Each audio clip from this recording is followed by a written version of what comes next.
rightly so pointed out to us that the WNBA does indeed start tonight. Yes, I don't think indeed. it's got the energy going to this season as the last season, which is pretty much evident. But I think it's going to pick back up. Particularly, you get through this season. Like I told Deuce, I told Chico last night. One thing that's going to help this season is what old girl. I think she's from France. She's dunking on somebody.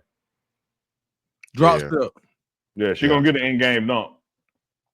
Big, Drop tall, long. What? Yeah, with all the movements, man, and all the stars, and then you look at how the draft gets played, how the draft plays out. I'm really looking forward to see what Dallas does with that backcourt. That's probably one of the best backcourts in the WNBA we've seen in a while, as far as a rookie joining it. Then the improvements that the Fever made. I'm excited to see BG with the Atlanta Dream, man. The Atlanta Dream got such a cold jersey too, bro. Like I'm gonna buy one this year. But yeah, definitely. Is that something that you have to kind of like think about before you do? Like, am I going to wear a women's jersey as a man? Is that something that's even crossed your mind, or should that be a non-factor? Talking about me? You put your girlfriend panties on before, man. Ain't no wrong no damn wearing no WNBA jersey. Y'all see that, right? I asked a real question. Y'all see that? Like you got a real ounce. Ain't no wrong with wearing a WNBA jersey. Yeah, I wouldn't even think twice. And actually, when I went to go buy it the first time, they didn't have like men's versus women's sizes. They just unisex. The real jersey, like it was just like large, extra large, and it wasn't cut no kind of weird way. Unisex. You talking about is it the more blue color scheme or the red color scheme? Yeah, the blue one. Yeah, them right. Yeah, you gotta make it like good fashion for Atlanta too. Go with some shoes and stuff. You got Atlanta's opening day roster. You got that picture? I'll look it up. Here's their jersey though, just in case anybody was looking for it. That's the one right there, Dukes. Yeah, it's one of them. Okay. Yeah, now I got I got them Ja Morant 7.62s. Go crazy with them. He got his shoes named 7.62. Isn't that named after a bullet? That's a joke, Chico. Oh, I was about to say, damn, I hope he didn't do that for real, dog. That's what I call him. My heart just dropped right there, cuz you don't. I'm glad you didn't lead me down that road. No, actually, Ja got some Kool-Aids that just came out that are pretty tough. They come in like a Kool-Aid container box. I'm definitely about to get those. But the Ja Morant too are pretty good. Anthony Edwards just dropped a new shoe. Oh yeah, there we go. ATL Dream 2025 roster right here. What stands out to you, Dukes? Lisa Gray and Brittany, for sure. I'm just trying to see who pretty. I ain't gonna lie. Lord have mercy. BG. That's right. See who's pretty. That's your uncle. That's your uncle. That's what I'm gonna go. I'm gonna get on my gaming account. I'm betting on the pretty team this year. Yep. Well, Jim Hill High School. Who you got winning the championship WNBA? Who the favorites? Still the Liberty? I don't know. Let me see. That's a good question, Chico. WNBA odds. So, like for me, without looking at who's injured, who's not injured, with the basket still being 10 feet out the floor and who the Aces got on their team out of Vegas, I'm always had them as my favorite.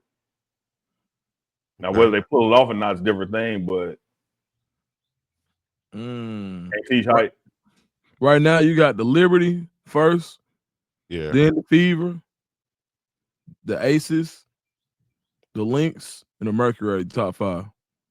Right. Mine is a little bit different. Mine has Liberty, Aces, Fever, Lynx, in that order. So I'm going back with the New York Liberty. They got my girl Inesco. I like her. That's my girl. I just said it. I said Liberty, Fever, Aces, and Lynx. What you say? I think I'll just switch the top 2. So I said Fever, Liberty. I said Liberty, Aces, Fever, and Lynx. Okay, but that's from BetMGM. Nah, the Fever. What's the odds for those? Because the way I see it, they got the Fever and the Aces at the same odds. Okay, so let me see. That could be the case. Here we go, right there. Everybody got different, huh? That's from MGM right there. Yeah, Well, it's very close. Damn, very they got close. Chicago Sky way down there, don't it? Yeah, yeah. Mm-hmm. Because Angel Reese can't make no layups. Y'all just don't want to admit it. Man, get up off that girl. Leave her alone. She's gonna be better this year, just like Caitlin Hope Clark will be so. better this year. But I hope everybody's gonna be better this year. Mm-hmm. We just try to get star players in each city that they have, so that when they're facing each other, like we talked about last night, when they're facing each other, it's not just a draw from if the Fever come to town, they can now go wherever they're going in that hometown, wherever they're facing, they'll have a star there too, like Juju Watkins. She comes out of college, and other big time players that's coming up also. Man, So I like, but think the game will continue to grow. man, and I think the best thing for a lot of the younger players who are able to get in that top echelon of players as rookies, they get that extra year in Unrivaled. Like Unrivaled is Yeah. really going to be good because before when they went, they had to basically change up their games to a European game, but now they can really work on their one-on-one games when you're playing 3-on-3 basketball. So I think especially the younger ones like Angel Reese to be able to get those reps against the best of the best in the league in a different setting. Now you got teammates that are able to teach you that previously that they probably wouldn't be spending as much time with you unless you guys made it to the same European or overseas league. So man, shout out to Unrivaled for making the difference in the WNBA for sure. Jay Smith with the $4.99 super chat. As a Panthers fan, I'm so happy we got Jimmy, and I thank good. That's probably God. Them dumb Saints draft should do it. Winning offensive rookie of the year. Hey, QJ, I don't have no problem with that. I think Jimmy Horn Jr. matches that mystique at wide receiver that the Panthers are known for. And I think Shador is going to prove 31 teams wrong. He's going to prove 32 teams wrong because the Browns should have had him sooner and paid him more. But they're going to back the Brinks truck up on that second contract. What you got, Chico? Yeah, man, I like that. Shador Sanders been looking great at mini camp so far. I think he has a pathway to getting that starting spot, whether it's early in the season or midway through the season, depending on how the guys in front of him does. Mainly Joe Flacco, Kenny Pickett early, and Dylan Gabriel. But I think Shador Sanders has everything that you're asking for, looking for out of a rookie quarterback to come in and actually start playing early and lead this ball club. What I do like is him, and like Unc said, there's nothing different for him to stay after practice and throw with the wide receivers. But the thing is, you don't see every quarterback doing that on a team. So the one that does that develops a better bond with the wide receivers, which is what you need. You need that chemistry. You need to know how these guy breaks. This guy breaks on his end routes. That guy goes on his 7 routes. So if you have that connection, that's gonna translate on the field, and we'll see that. And even the players will play a little bit.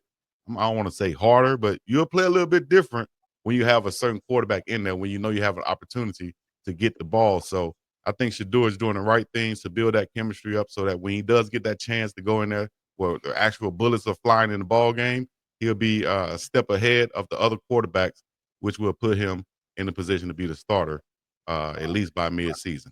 So Absolutely. And it's how you get your reps up. We have to appreciate that this was rookie mini camp.